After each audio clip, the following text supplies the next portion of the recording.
Hey boys and girls, today I'm just going to share just a couple of mini lessons with you over 3 types of properties of multiplication. They're not, 2 of them you already know about and one's a little bit new, but I know you can do it. First of all, let's do some reviewing. 6 times 4 equals 24. Now you should know that by now because we've learned our 4s and we're rhyming. But let's make sure that we remember the terminology. 6 and 4 are called factors, and the answer to a multiplication problem is the product. So the product is the answer. I'm going to write in a different color. And the factors are the numbers being multiplied. So these are the numbers being multiplied. Now this one you know, we just haven't called it name yet. A zero property is any number multiplied by 0 is 0. So for example, 6 times 0 is 0. Let's do another one. 1 times 0 is 0. 5,000 times 0 is 0. Now I want you to pause the movie and I want you to do these 3 problems by yourself and give the answer.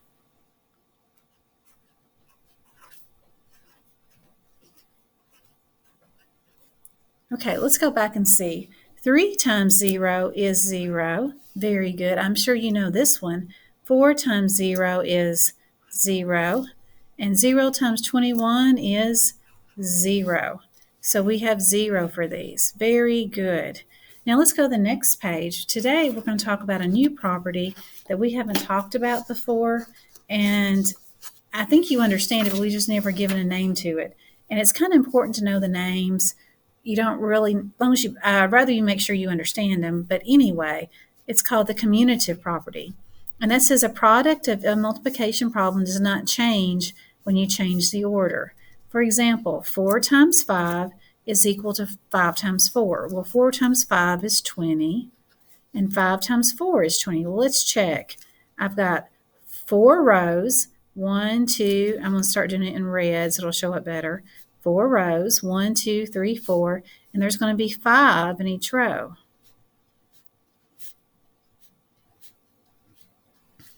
So let's see. So this is 5. I got 5 here. 1, 2, 3, 4, 5. I'm going to count by 5s. 5, 10, 15, 20. Well, let's look at this one. 5 times 4 is 20. So I'm going to have 5 rows. 1, 2, 3, 4, 5, and I'm going to have 4 across. 1, 2, 3, 4.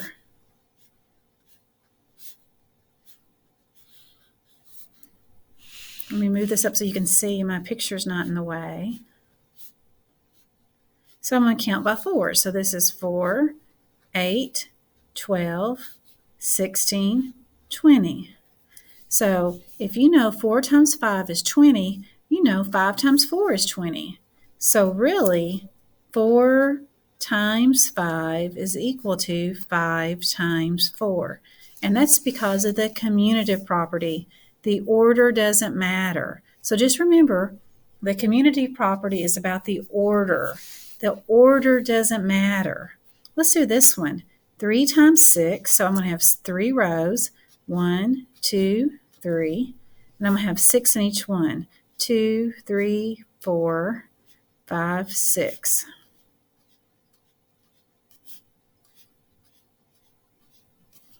So I have 6. 6 plus 6 is 12, plus 12 more, 6 more is 18. So I have 18 here. Well, let me see about this one. I want to have 6 rows. 1, 2, 3, 4, 5, 6.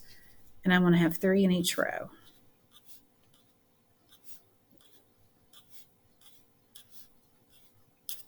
So let's see if we're still the same. So I have 3, and I'm going to count by 3s this time. 3, 6, 9, 12, 15, 18. So yes, because of the commutative property, 3 times 6 is equal to 6 times 3. So 3 times 6 equals 18, and 6 times 3 equals 18. So that's the property I want you to remember. that the product of a multiplication problem does not change when you change the order, and that's called the commutative. If you think of the commutative in one word, I would put order. It is the order does not matter. Now, I think you can, let's just do a few by ourselves. You can pause the video. 3 times 9. What's 3 times 9 equal to? 4 times 8. 7 times 7. 2 times 2. And 3 times 3. I'll do the first one, and then I want you to do the rest on your own. 3 times 9 is equal to 9 times 3.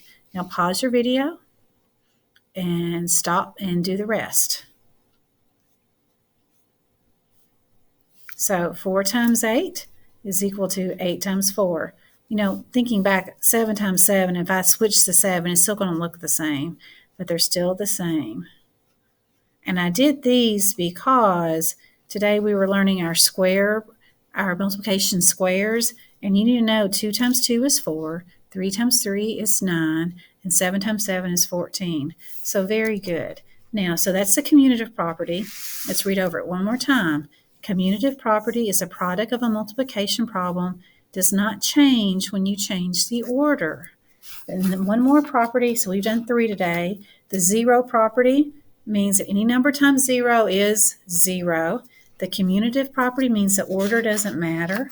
And the next one is the associative property.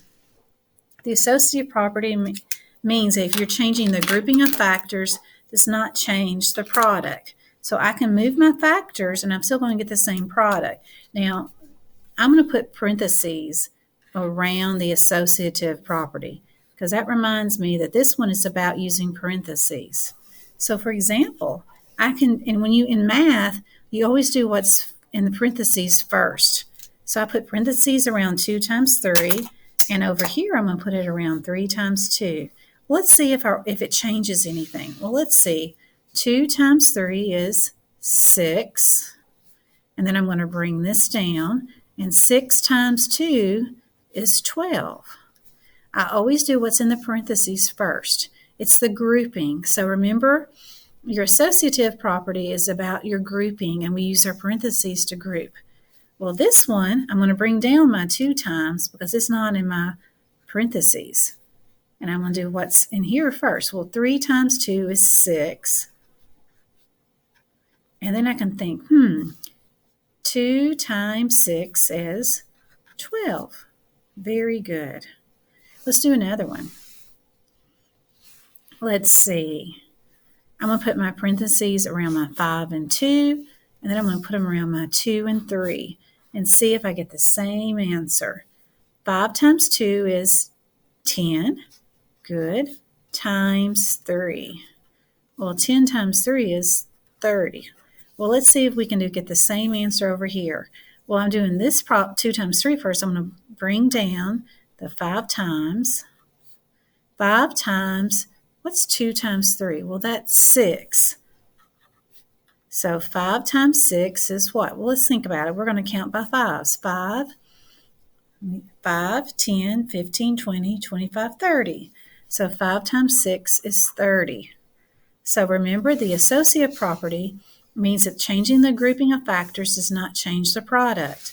So we have 2 times, I put a parentheses around 2 times 3, and I put it around 3 times 2. And I always do what's in parentheses first in math.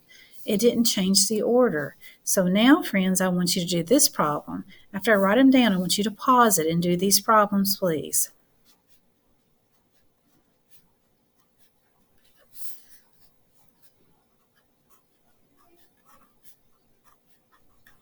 Okay, everybody pause. This time I'm going to use my blue marker. I'll put my parentheses here, and I'm going to put them around the others. So 4 times 2, I'm going to bring that down. That's an 8 times 5. Well, 8 times 5 is, I'm going to count by 5s 8 times. 5, 10, 15, 20, 25, 30, 35, 40. Then over here, I'm going to do 2 times 5. I'm going to bring down my 4 times, and 2 times 5 is 10. Oh, that's easier for me to think about. 4 times 10 is 40. So friends, those are 3 different properties of multiplication. Let's go through them one more time to make sure everybody remembers. We have the zero property. Here we go. The zero property is any number multiplied by 0 is 0. So 5,000 times 0 is 0. 0 times 21 is 0. So remember that when you're taking your fluency test. The next one we learned about today was the commutative property, which is the Communitive property, which means the order. It doesn't matter the order of your factors. So a product of a multiplication problem does not change when you change the order. So 4 times 5 is equal to 5 times 4. 3 times 6 is the same thing as 6 times 3. And we did several problems like that. 3 times 9 is equal to 9 times 3. 4 times 8 is equal to 8 times 4. And then the last property that we learned was the associative property. The associative property means that changing the grouping of factors does not change the product. And remember, that's the one with the parentheses. And in math, we always do what's in parentheses first. So it's 2 times 3. I can bring it down, and that is equal to 6. And then I times it by 2. So every time you're doing what's in parentheses first. 5 times 2 is equal to 10, and you bring down your times 3. And that's the same thing as 5 times 6. So boys and girls, please review over those, and I can't wait to see you soon. Some of you, I'll see you tomorrow. Have a great day. Thank you so much.